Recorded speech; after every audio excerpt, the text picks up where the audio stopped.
নমস্কার। আমার চ্যানেলের তরফ থেকে শুধু দর্শকবৃন্দকে অসংখ্য ধন্যবাদ, প্রীতি এবং শুভেচ্ছা জানিয়ে শুরু করছি আজকের এই বিশেষ সাধনা পর্ব। দর্শকগণ, আপনারা জানেন যে মনুষ্য জনিতে জন্মগ্রহণ করে আমরা অনেক ধরনের কাজ কোনো ভয় ছাড়াই করতে পারি। কারণ আমাদের এই মনুষ্য জনি হলো কর্মজন। এই কর্মজনিতে এসে যদি আমরা ঈশ্বরের ভক্তি এবং তার অনুরূপ কর্ম যদি না করি, তো সেটা ঈশ্বরের প্রতি আমাদের একটা বেঈমানি হয়।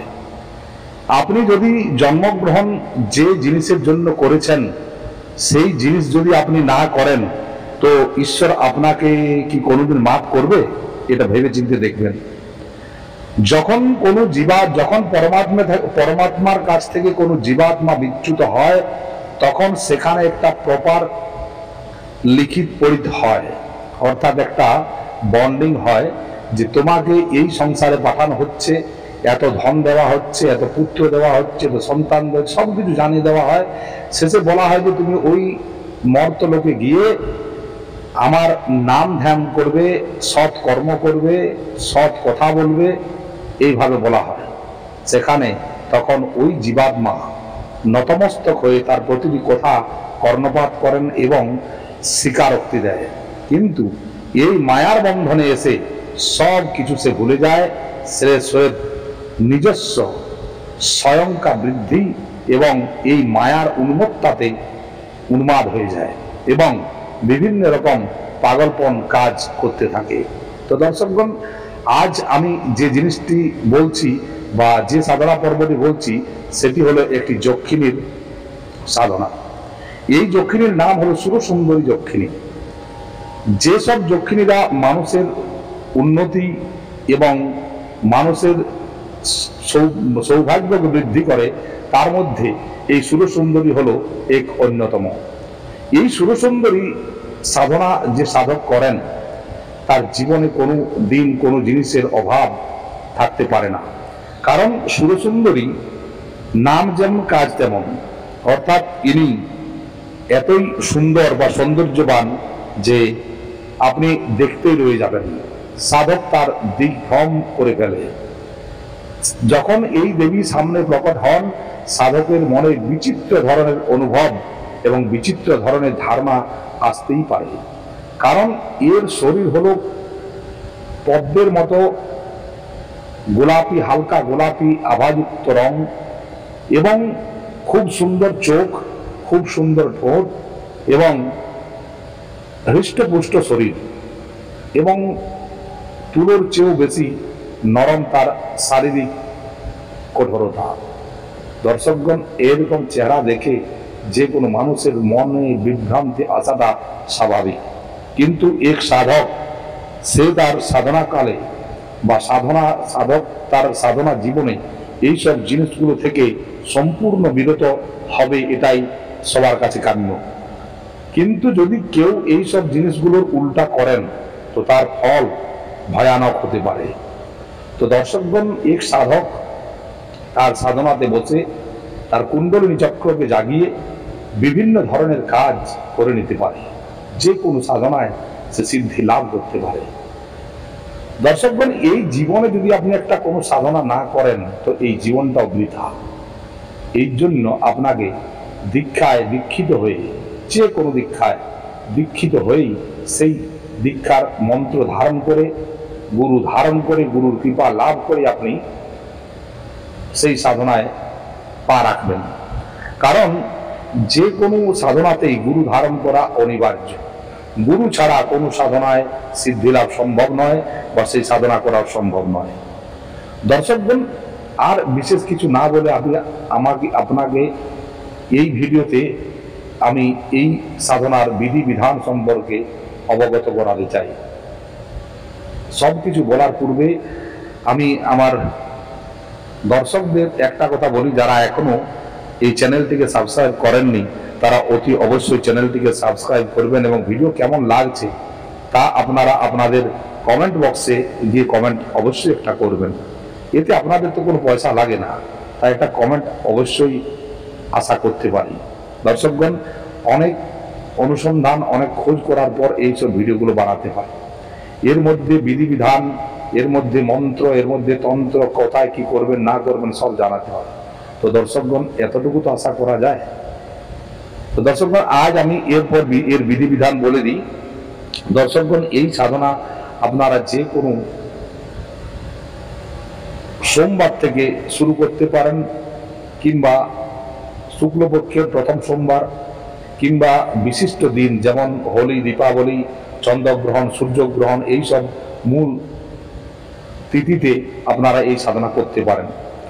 এই সাধনা করার সময় সর্বপ্রথম আপনারা কি করবেন?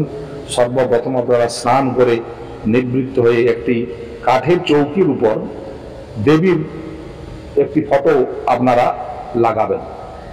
কাঠের চৌকিটি উত্তর দিশাতে রাখবেন, যাতে করে দেবীর মুখ দক্ষিণ দিশাতে হয়, এবং আপনি পূর্ব দিকে মুখ করে বসবেন।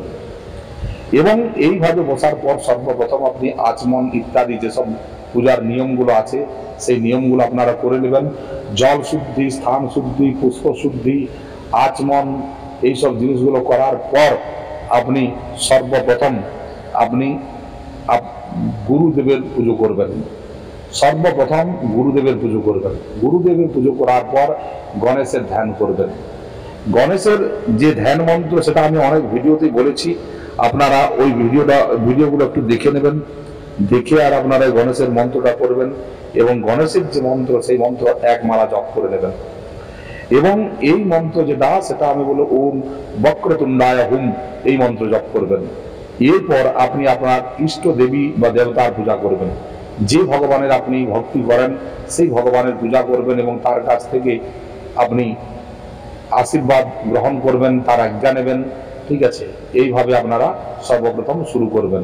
এতে দেশি ঘিয়ের প্রদীপ জ্বালাবেন এবং সুগন্ধিত ধূপ আপনারা জ্বালিয়ে নেবেন। যে প্রদীপটি আপনারা জ্বালাবেন ওই প্রদীপটির মুখ থাকবে উত্তর দিকে, এটা মনে রাখবেন। এবং এই সাধনাতে লাল রঙের বস্তু আপনারা ইস্তেমাল করবেন। সর্বপ্রথম গুরু, গণেশ ইত্যাদির ইষ্ট পূজার পর সর্বপ্রথম আপনারা ওম সহস্রার হুম ফট, ওম সহস্রার হুম ফট এই মন্ত্রে দিগ্বন্ধন করবেন। দিগ্বন্ধন করার পর যে সুরসুন্দরীর যে মন্ত্র আমি বলবো, মূল মন্ত্র, সেই মন্ত্রে আপনারা প্রাণায়াম করবেন তিনবার আপনারা প্রাণায়াম করবেন। প্রাণায়াম অর্থাৎ এক নাকে শ্বাস নেবেন, এক নাকে ছাড়বেন, আবার সেম চেঞ্জমেন্ট করবেন। তো এটাকে বলা হয় প্রাণায়াম। এইভাবে প্রাণায়াম করার পর আপনারা ন্যাস কর্ম করবেন। ন্যাস কর্ম করবেন অর্থাৎ মন্ত্রে যেভাবে বলা আছে ওইভাবে করবেন। যেমন সর্বপ্রথম ওম হৃদয়ায় নমঃ, অর্থাৎ আপনি আপনার বুকে হাত দেবেন। ওম আগচ্ছ শিরসে স্বাহা, আপনি মাথায় হাত দেবেন। ওম সুর শিখায় বসট, যেখানে আপনার চুটি বাঁধে ব্রাহ্মণরা ওই জায়গায় হাত দেবেন। ওম সাহা নেত্রত্রায় বসত, এইভাবে আপনার দু চোখ এবং আজ্ঞা চক্রে হাত দেবেন। ওম আগচ্ছ সুরসুন্দরী সাহা অস্ত্রায় ফট, আপনি তালি মারবেন। এইভাবে আপনার সর্বপ্রথম যে ন্যাস কর্ম, এই ন্যাস কর্ম করার পরে আপনার অঙ্গ শুদ্ধি হয়। এই অঙ্গ শুদ্ধি যে কোনো সাধনাতে করা খুবই দরকার। তাই আপনারা এই ন্যাস কর্ম করার পর এরপরের যে কর্ম সেগুলোকে আপনারা কিভাবে করবেন ভালো করে বুঝে নেবেন।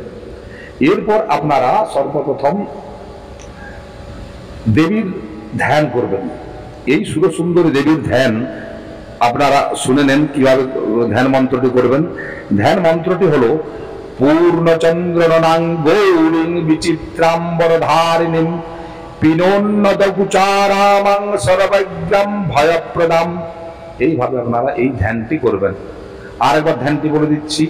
ওম পূর্ণচন্দ্রনাং গৌরীং বিচিত্রাম্বরধারিণীং পিনোন্নত কুচারামাং সর্বজ্ঞাম ভয়প্রদাম।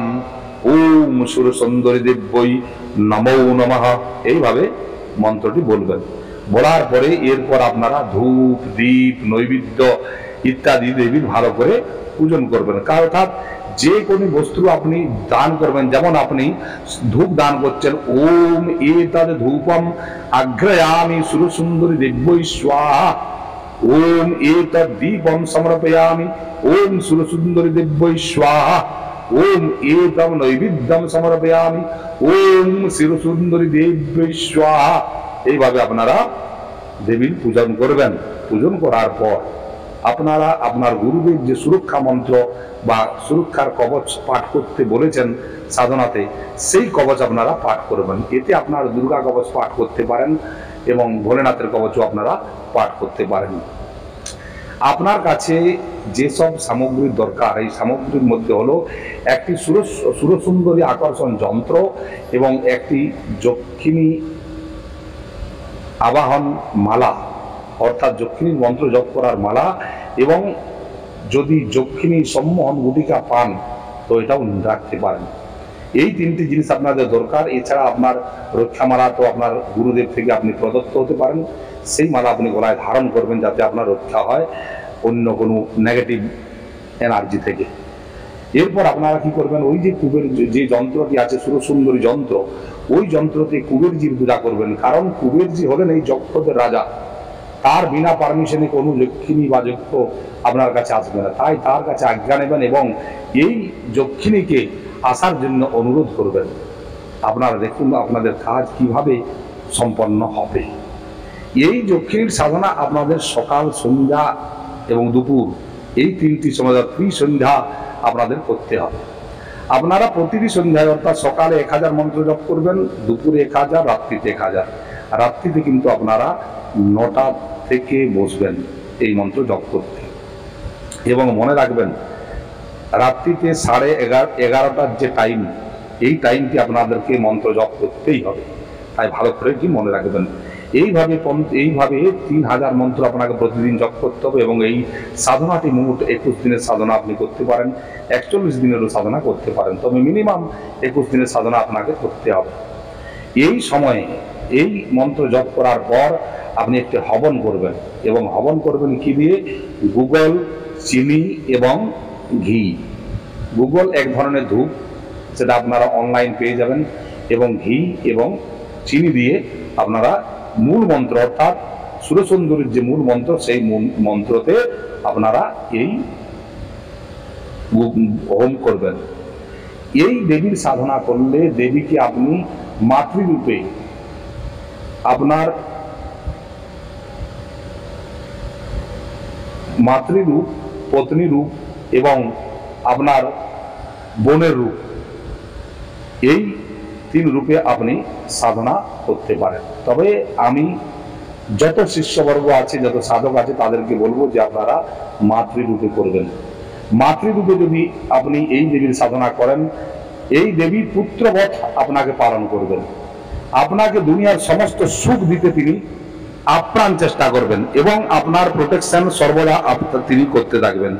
আপনার উপর কোনো ধরনের কোনো আঁচ তিনি আসতে দেবেন না এবং জীবনে আপনার যা দরকার তা আপনাকে প্রতিটি বস্তু তিনি দান করবেন। যখনই এই দেবী আপনার কাছে আসবেন তখন দেখবেন আপনার জন্য বিভিন্ন ধরনের উত্তম যে গিফট সেটা নিয়ে আসেন এবং সেগুলো খুবই দামি হয়।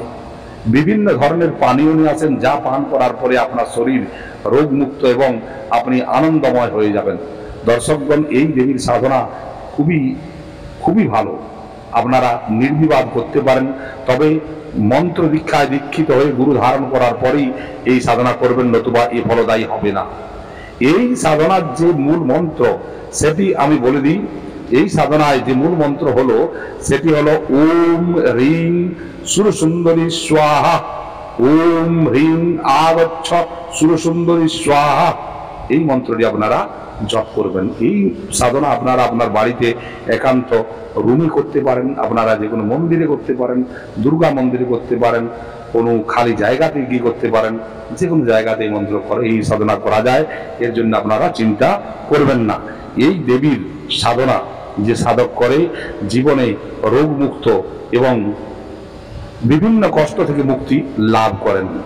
এই সাধনাকালে যদি অষ্টমী তিথি হয় তো অষ্টমী তিথিতে আপনাদের কুমারী পূজন এবং ভূমি সায়ন করতে হবে।